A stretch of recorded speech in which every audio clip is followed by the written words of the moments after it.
Bienvenidos a tu programa favorito, Semiotiqueando, donde el objetivo común es aprender todos juntos. Así es, Marlon. Hoy hablaremos de un personaje importante que aportó grandes conocimientos al área de la semiótica. Hablaremos de un filósofo teórico literario, ensayista, crítico y semiólogo francés. De verdad que es todo un personaje, ¿no?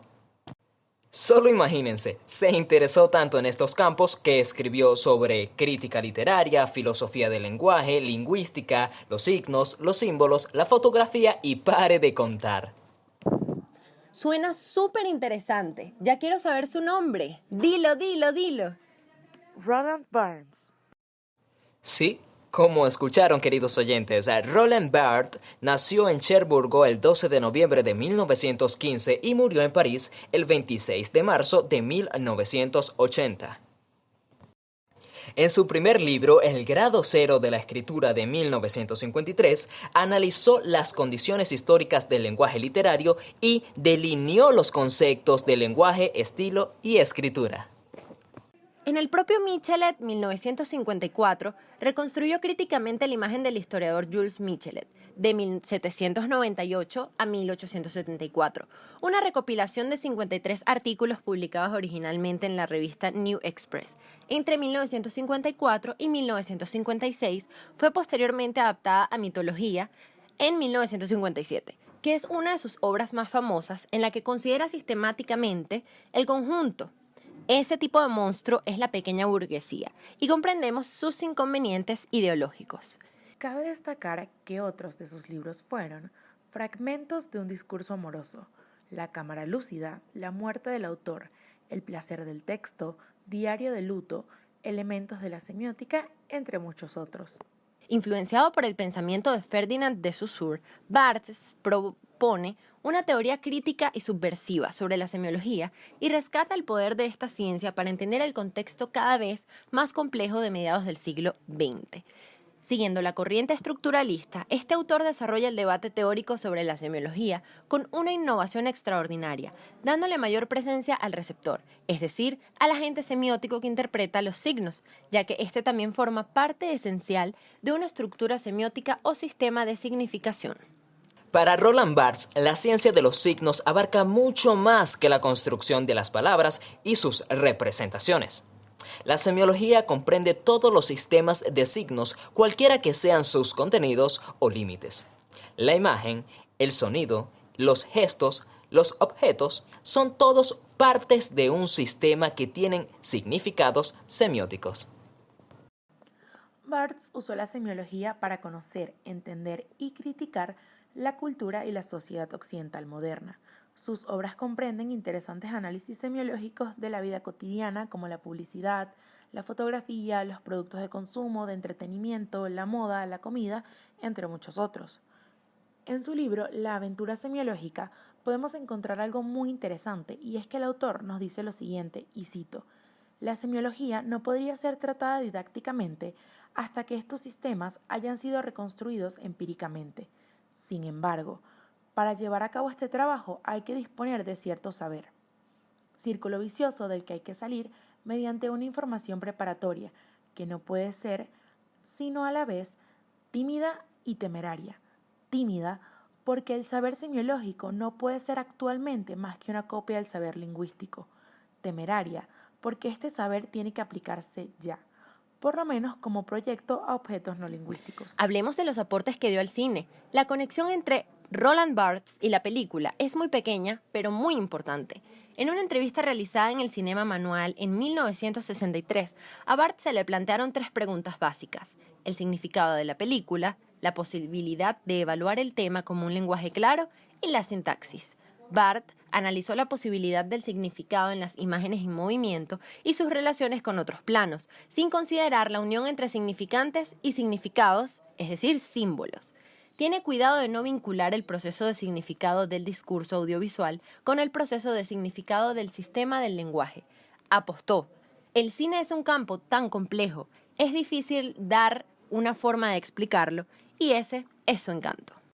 Así es, Cabe mencionar que 2 años después, en su libro Los elementos de la semiótica, escrito en 1965, mencionó que el cine es un sistema que puede abordar desde 2 ángulos distintos una misma perspectiva. Un lugar compuesto por imágenes, sonidos o paisajes, entre otros, o uno con su propio espacio de reglas que a su vez dialoga con los sistemas del sonido, como la música, la escritura o los gestos. La diferencia no es retórica. Los estudiosos de cine deben elegir entre los dos para explicar una película.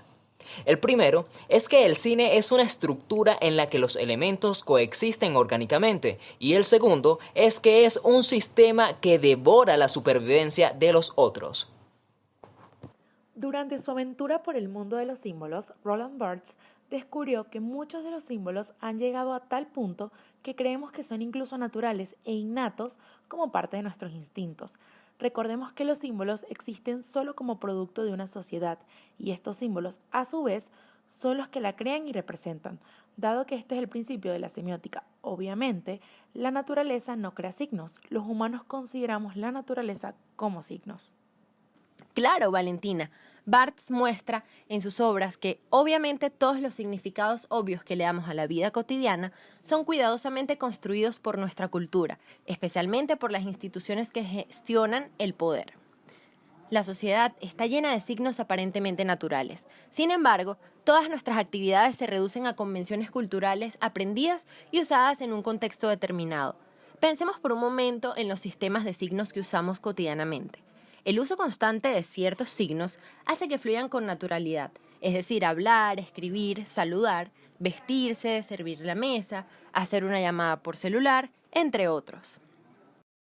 Recordemos que para llegar a todos estos sistemas hemos pasado por un arduo trabajo de enseñanza, un proceso de aprendizaje, ensayo y error, es decir, estos son conjuntos de convenciones culturales que responden a un determinado contexto.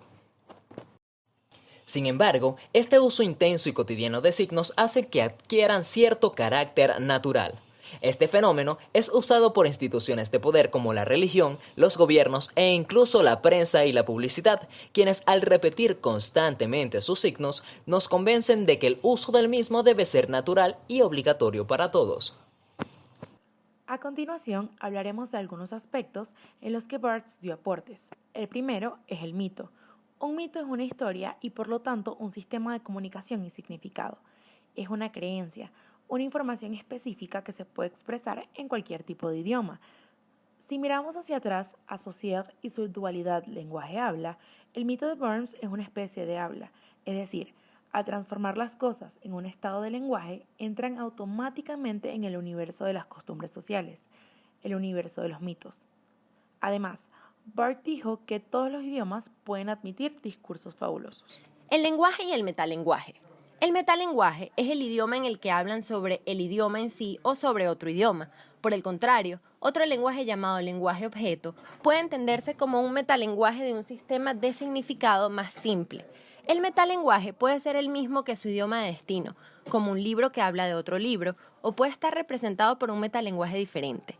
Una película sobre un libro o un poema se convierte en una canción. En general, el lenguaje hablado y escrito nos permite utilizar la semiótica como metalenguaje, de modo que podamos reflexionar sobre los símbolos entendidos como lengua meta, que es una especie de metalenguaje con una estructura más sencilla. Para Barthes, el mito es una especie de metalenguaje que le permite construir significados o conceptos en diferentes manifestaciones o sistemas de significado. Por ejemplo, cuando observamos una foto, nos enfrentamos a la suma de varios significantes visuales, cada uno de los cuales tiene su propio significado. Este tipo de lenguaje fotográfico es el lenguaje objeto que decía Barthes, aunque si la existencia de las imágenes se hace posible, el lenguaje visual y técnico es el significante básico para describir objetivamente la fotografía. Ahora, si traducimos los personajes, acciones y objetos que se ven en esa foto y comenzamos a usarlos para construir un nuevo significado, esa foto ahora se ha transformado en una especie de metalenguaje, resultando en un nivel más profundo de discurso. El signo. Barnes basa el análisis del signo en la dualidad propuesta por Saussure. es decir, la relación que existe entre el significado y el significante. Sin embargo, no deja de reconocer la ambigüedad que existen entre estos dos términos. Es por esto que empieza a definir el principio fundamental que todo signo posee y es precisamente el concepto de esta relación de una cosa con otra. Barnes utiliza el término en latín relata, que significa volver a mostrar o representar, para así referirse indistintamente al significado y al significante, es decir, dos cosas que comparten una relación entre sí.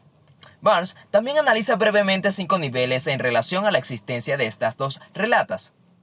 Esta relación puede ser en ausencia o en presencia, y se asume de la siguiente manera. Número 1. Todo signo tiene o no tiene una representación psíquica. Número 2. Todo signo se basa en una analogía o no se basa en una analogía. Número 3. La unión entre las dos relatas es o no es inmediata. Número 4. Coinciden o son diferentes. Número 5. La relación entre las relatas puede o no puede ser existencial. Para distinguir estos dos elementos de esta relación, Barnes utiliza el término expresión para referirse al significante, y para referirse al significado utiliza la expresión contenido. Pero el semiótico va mucho más allá, partiendo de la especial influencia del lingüista danés Lloyd Hamlet. Barnes comparte su visión estructuralista lingüística, salvo la terminología de sustancia y forma, para distinguir el estado y el contenido de las dos expresiones. Un ejemplo es nuestra foto de identificación. Como símbolo, esta imagen tiene un significante, expresión, y un significado, contenido. Se puede decir que la esencia de la expresión es la impresión de luz, que posibilita la existencia de imágenes fotográficas. La forma de expresión se puede describir como una imagen fotográfica de un rostro humano con un encuadre centrado, simétrico e iluminación frontal directa. En cuanto al contenido, significado, la sustancia del contenido de dicha fotografía se resume en fotografía de identificación de cédula de identidad, mientras que la forma del contenido tiene que ver con el concepto de identificación facial, el rostro como factor identitario de reconocimiento en una sociedad que requiere de individuos diferenciados, registrados y clasificados. Discurso denotativo y connotativo. La denotación, es decir, el significante, y la connotación, es decir, el significado, son pilares fundamentales de la semiología de Roland Barthes, que se resumen en el discurso que hacemos de los signos a partir de la diferencia que existen entre estos dos argumentos y su relación. La denotación tiene que ver directamente con el discurso que damos sobre el significante o la expresión del signo. Este discurso es de carácter objetivo, descriptivo y enumerativo, sin ningún valor cultural o simbólico, es decir, es repetitivo y constante y no posee ninguna valoración personal de quien interpreta dicho signo. La connotación es este discurso que damos sobre el significado o el contenido del signo. Es un discurso subjetivo y retórico, y depende mucho del contexto cultural en el que se encierre el signo. Por su lado, la connotación requiere de un carácter netamente arbitrario y se basa en las convenciones culturales en las que se interpreta el signo. Este discurso es de carácter personal y dependiente de cada observador, y la connotación tiene que ver con el cómo y por qué se representa un signo. El código. Entendamos por código a cada una de las unidades de significación que forman parte de un lenguaje. Estos conjuntos de códigos pueden ser de naturalezas diferentes. Por un lado están los códigos digitales, es decir, aquellos formados por unidades o dígitos que se diferencian claramente unos de los otros, pero que en su conjunto tienen algo en común. Entre los ejemplos más claros de códigos digitales tenemos el lenguaje escrito, que son las letras, el lenguaje braille, los puntos, y el código Morse, puntos y líneas. Estos son algunos ejemplos, pero podemos conseguir muchos más. Por otro lado, tenemos los códigos analógicos, que son aquellos cuyas unidades no tienen diferencias claras y su lectura no se da por una relación sigmática ordenada ni lineal. Un ejemplo de estos sería la fotografía, también la pintura, la música, el teatro, entre otros. Muchas veces, al enfrentarnos a códigos analógicos, es necesario convertirlos a códigos digitales para su mejor comprensión o registro. Por ejemplo, cuando se traduce la música a un pentagrama o la actuación a un guión.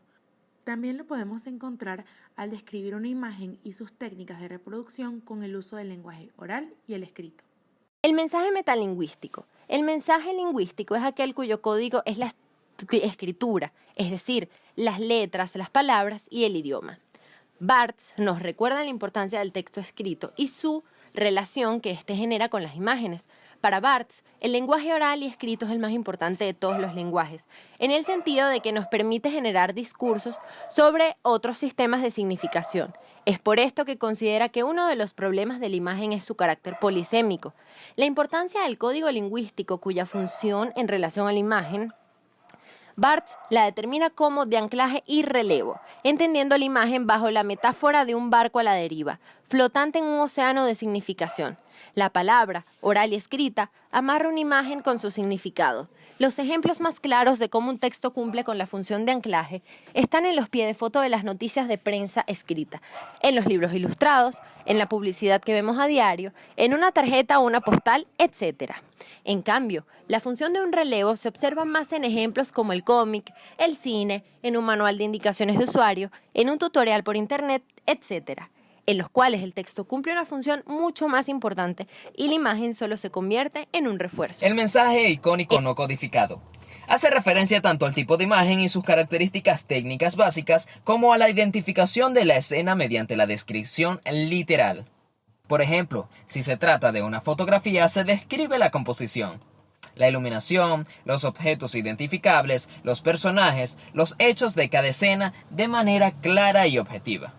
El mensaje genera un discurso denotativo de la imagen, lo que Barthes identificó o denominó como el mensaje literal, para el cual lo único que se necesita es nuestra percepción y las palabras suficientes para nombrar y describir cada cosa. El mensaje icónico codificado. Este se refiere netamente al discurso connotativo que podemos dar de una imagen. Este mensaje es simbólico y subjetivo en oposición al mensaje literal, que es de carácter objetivo. El mensaje icónico codificado hace referencia a que la imagen puede ser analizada con base en códigos culturales de significación. Para el mensaje icónico codificado, el lector es fundamental, ya que este mensaje es el resultado de la imagen en relación con el saber, la memoria, las experiencias y el contexto social y cultural al cual pertenece el espectador de la misma. Gracias por escuchar nuestro podcast. Nos despedimos. Los esperamos en nuestras próximas emisiones.